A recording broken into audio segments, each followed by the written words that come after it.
Good evening and welcome back to the Homestead. So we're here in front of our 27-foot Sunnybrook fifth wheel camper. This particular camper is a 97. We've used it quite a bit. We've taken it to, quite a few different, New Hampshire, a few different campgrounds. The dog has really enjoyed going camping in it and seeing different things. The dog really likes to ride on the center console of the truck and watch out the windshield while we drive. So we knew that we wanted to do more camping. We knew we wanted to do more traveling. One of the things that kind of, gets to us here in the winter is, well, winter. It's kind of one of them things where about 6 months out of the year, the ground is pretty white and pretty frozen here, maybe 5 months, but it gets long, it gets cold, and, we said, hey, we want to be able to go do some stuff. We both have the ability to work remotely, so if we're working in the camper or a house, it's all the same. Like, hey, why don't we find a newer camper, something that we feel comfortable, traveling across the world in, or the country, I should say, not the world. So yeah, that's what we've done. We've picked up a 2-year-old 30-foot fifth wheel, well, 29-foot 11.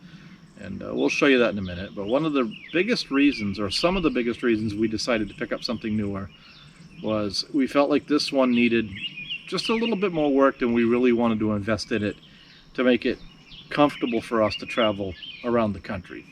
And even if we put all that work into it, it has no slides, so it's a little tight inside. So I think what we'll do is I'm going to grab the camera and we're going to go inside, and Sue's going to give you a little bit of a tour of this one.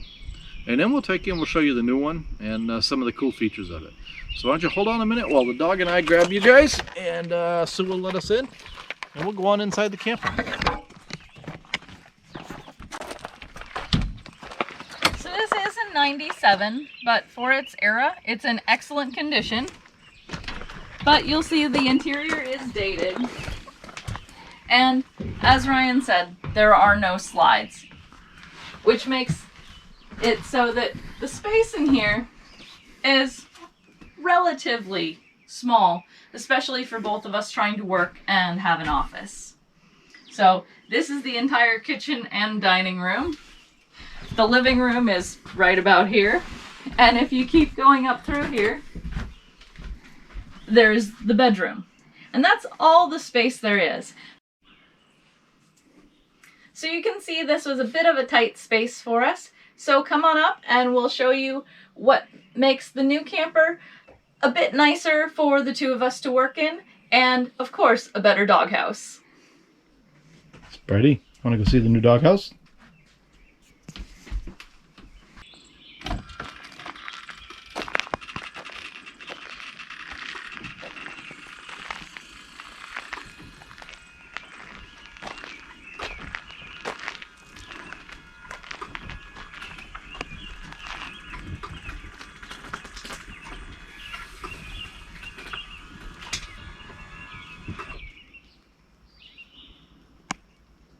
Well, that's certainly easier than the old awning.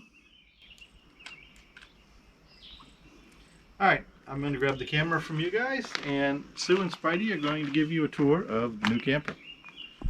So right away you can see the big difference is there's a slide out on this side. There's also 2 more on the other side of this camper, making it very spacious for the 30 feet that it is. Come on inside and we'll take a look.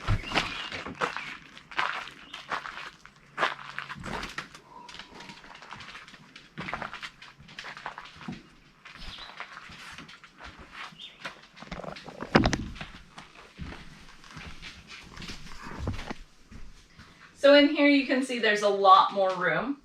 We've got the full dining room table area, as well as a couch over in this slide out.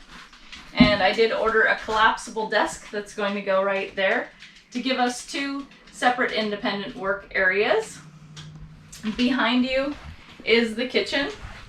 It's actually not a lot bigger than the other camper, but it's definitely adequate, and especially with the desk, we can move it over here and use it sort of as an island, so it's very dual purpose.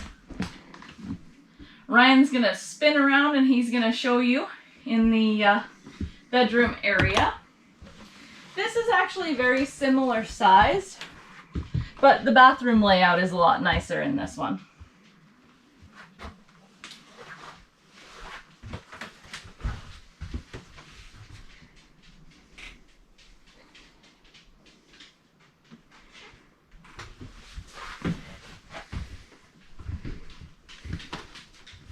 And one of the other big differences is that this one, of course, has new undercarriage and springs and everything. That's going to be really nice if we're putting a lot of miles on it, which we hopefully will be. And it also has a heated underbelly compartment.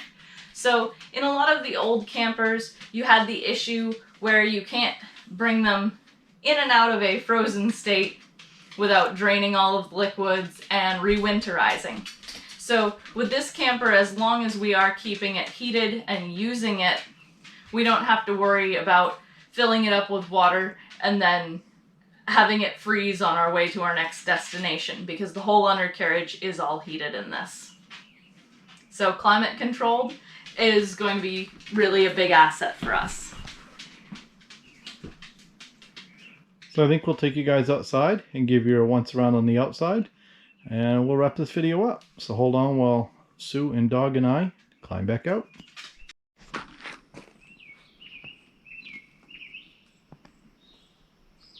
So we're back outside, and we'll give you a once around on this. So essentially, you saw us use the door, stairs.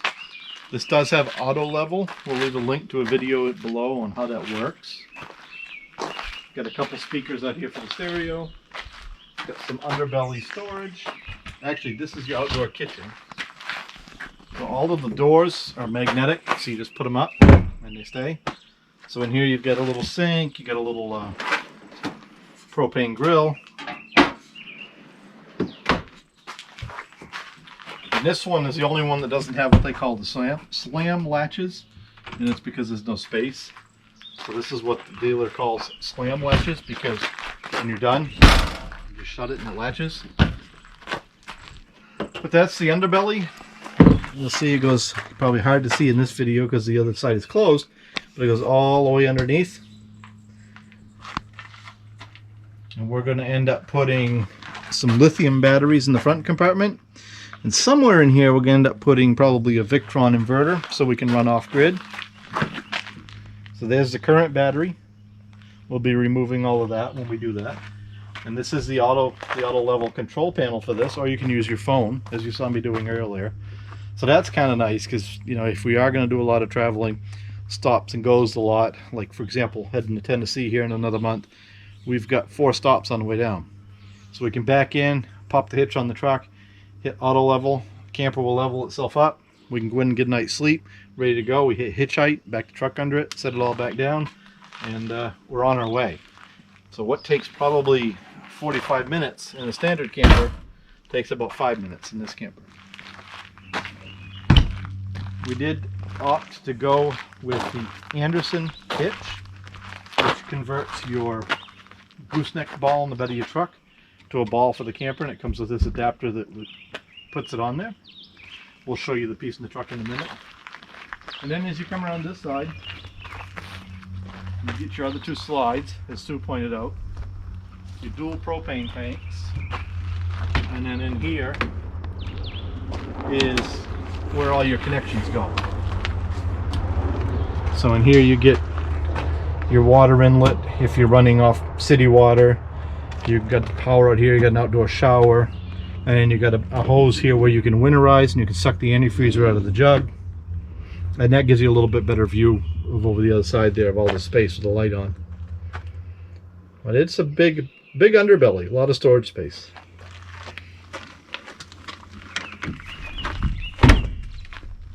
And that's about it for the camper. So we'll walk over here to the truck and we'll show you the other half of the Anderson hitch. We've only hauled about 40 miles on it so far, so we reserve judgment just yet. But it's a slick system. It weighs 35 pounds and sets right over the goose ball. You'll see the pin down at the bottom in the middle, and that pin goes under the goose ball, so it's captured. And then there's a big bolt on the top that you torque down to 70 foot-pounds, and it pulls up against that goose ball and forces this whole thing down into the bed of the truck. And this weighs 35 pounds. So when we're done, when we get where we want to be, we get home after our trip, we loosen up 3 bolts, pull that pin, and we can take that out, store it under the camper, in the camper, wherever the case may be. and we got our truck back, and it's real easy. We really like the gooseneck ball system. We've had really good luck with that in the the gooseneck trailer, and the old camper had an adapter on it that we liked real well. So when the salesman talked us into this, we decided that we would give it a try and see how it goes. So that's about it. You know, it's we're excited. We hope to put a lot of miles on it, and we're going to use the rusty old Dodge to haul it all around the country. So we'll bring you guys along for a lot of that. We'll be doing some boondocking when we get the solar system set up, and yeah, we'll try to make quite a few videos on that. So thanks for watching. Don't forget to like and subscribe.